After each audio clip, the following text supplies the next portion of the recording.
Well,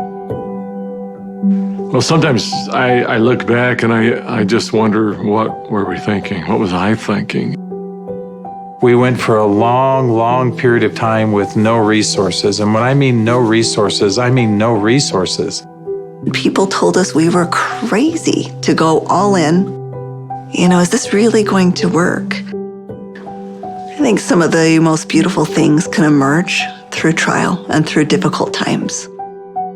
I had been a physician for a long period of time, and I'd had a patient who came to see me, and they would ask me, Dr. Hill, what do you think about the essential oils? And I made the mistake one time of saying, I think that's one of the craziest things I've ever heard. She looked me right in the eye and she said, I am so disappointed to hear that, because that's done more for me than you or any of your colleagues or anyone has ever done for me. And it intrigued me. And over time, I became more intrigued. I became involved with essential oils. And now for the last several decades, this is all that I have focused on and all that I have done. I remember when I first came into the essential oil industry, I thought they were voodoo oils. I thought they were really, really strange. It wasn't long before I started using oils on my kids, and I was amazed at what I was able to do and how it empowered me as a mom to take charge of my family's healthcare. So I was a huge skeptic. Parents were educators. My father was a professor of physics. So I just wasn't raised with anything but allopathic Western medicine. I learned over the years how effective they were and can be, especially if they're pure. When you make a claim that your product is 100% pure and you don't know that it's 100% pure, that's an integrity problem. I sort of made this conscientious decision. You have to, as a human, recognize that you have an obligation to help and to serve other people.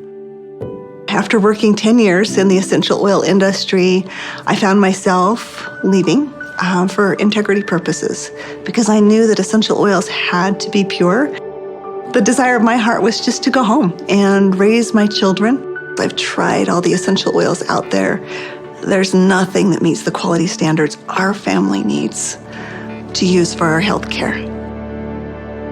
And it was in that moment that I knew, stop thinking with your head and start thinking with your heart.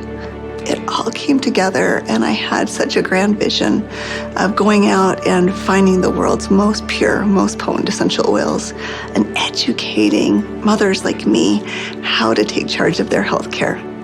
So it was in that moment before fear took over that I picked up the phone and I called Dave. And Emily Wright called me at the time and just said, what if we could go out and source the most pure essential oils on the planet and bring them to the world in a mainstream fashion? And he got really emotional. And Dave doesn't get emotional. And actually it was that right then and there. That was the genesis for me. And I just kind of felt strongly like, yeah, we're going to start a company. So I hung up the phone with Dave. I picked up the phone and I called Dr. Hill. And as I called him, I still remember he kind of giggled. And I said, Doc, this isn't funny. I'm serious about this. What if we could go out and find these pure oils like we've always wanted to do? And what if we could educate people to really understand the power behind these oils? And he said, no, Emily, I'm not laughing because I think your idea is crazy. I'm laughing because I was just getting ready to call you and ask you the very same question. It started with an initial little small meeting in an Italian restaurant in the far corner, and we met for 5.5 hours until they finally kicked us out of the restaurant because we weren't buying food anymore. And we just started to dream. We would meet anywhere we could find some space to meet. And it was in some strange places. Of course, the basement of the Orman Library was one. We got too rambunctious and they finally kicked us out of the library. Sometimes it was in the basement of our homes. I remember not telling my kids, that I was unemployed and starting a new thing, but the dad was working on a project in the basement. As I did the business plan, I started to realize that This was going to be big. I just knew that with such a good team and product that had changed our lives, we felt like this was going to be significant. So as we began in the spring of 2008, that's when we had a massive falling out with the housing market in the United States. And there was a lot of panic and a lot of fear. We looked at starting this company. The first thing you think is, I got to raise money. I've got to get capital. And we set out to do that initially. And actually ended up, the four of us, back in New York City, visiting with some very high-profile people. And as we gathered together that next morning at that conference table, and we've got, all of these Manhattan-style managers that are meeting with us, and they quizzed us for hours. Finally, at the end of the day, they looked at us and they said, "We believe that your business model is going to work. We believe that you will be successful, and we want to fund your venture. We'll give you $5 million. And we all, of course, felt extremely elated. They were willing to fund the company, but of course they were interested in 51% and control. And I just remember the feeling we had as we walked away from that conference table. And the four of us found ourselves in front of the Statue of Liberty. And I remember looking across the water. Almost as if on cue, as I recall, we all just grew somewhat silent.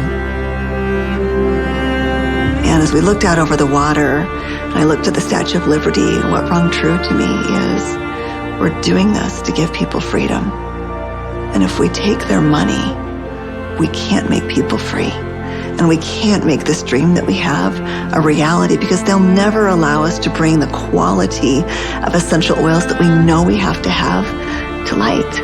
Because they'll be looking for an exit strategy, they'll be looking for a return on their investment, and that can't be part of the equation. I remember standing right next to Dave Sterling, and Dave looked at me, and in kind of a somewhat shocking way, he asked me, "How much money do you have, Doc?"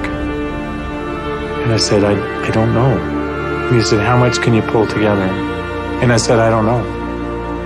And he asked each one of us in succession, and before we left the park that afternoon, we had made the decision that we were unable to take any resources from anybody, and instead, we would all leverage everything we have.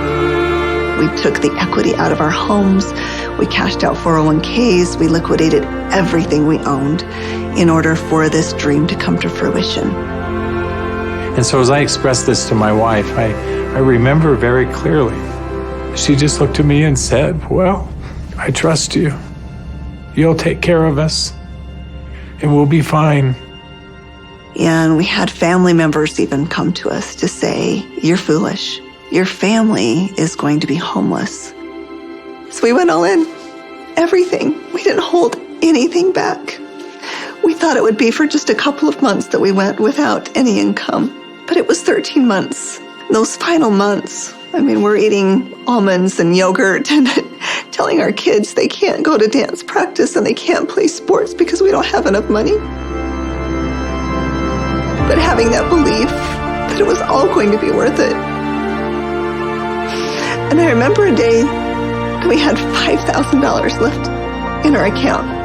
$5,000 because we just put together this big oil order. And we didn't know how we were going to make payroll. We didn't know how we were going to make commissions. And just to see how doors open every single time, as long as we continued to step forward, the doors open. People ask me sometimes, how are you guys able to do what you did? And, but everybody rolled their sleeves up and we did every job. We did this job, this job, this job. I was supposed to go out and find these precious oils. So I started calling people, and every single person would say, "Of course, our oils are 100% pure." And that's when I realized almost all essential oils that are sold out there are sold through brokers. These brokers were very smart people, often having very sophisticated labs. And the oils were almost always changed. Most were not pure. Most were synthetically created I had probably 100+ different samples that had been sent to my home. And every time we would meet, Dave, Dr. Hill would say, Emily, have you found the oils yet? I'd have to say, not yet. Like, are we going down the right path? Is this really what we're supposed to do? And I remember one beautiful day, I opened up my doorstep and 5 oils showed up all on the same day. It was frankincense, lavender, tea tree, lemon, and peppermint. As I smelled these bottles, I called up Dave and I called up Dr. Hill and I said, I found the oils. I brought my camera because that was going to be a moment that I wanted to capture. And we pulled the lid off and smelled it. We were confident that these were the purest oils on the planet. I remember that first discussion we had. We talked about the culture of the company. What type of soul do we want doTERRA to have? And we realized that these oils are experiential. And we realized it had to be a person-to-person model. We had to bring people together. We've got to have a culture of giving back. We have to have a culture of caring. Locking arms with the people who are putting the seeds in the ground, who are harvesting these products. It's making sure that their needs are met. As I look back on it today with doTERRA, it's overwhelming to me to see the impact it is around the world. There was a lot of sacrifice, but again, those are days we look back on, with some pride. Sacrifice is a really important piece. Today, we've empowered nearly 8 million families all around the globe. We're now filling 315,000 bottles of oil every single day. And just to think about it on that scale just warms my heart, knowing that every single bottle is changing somebody's life on both sides of the bottle. I believe every single person in this world needs essential oils. Essential oils are the great equalizer. We have single-handedly changed the acceptance of essential oils in science and in medicine.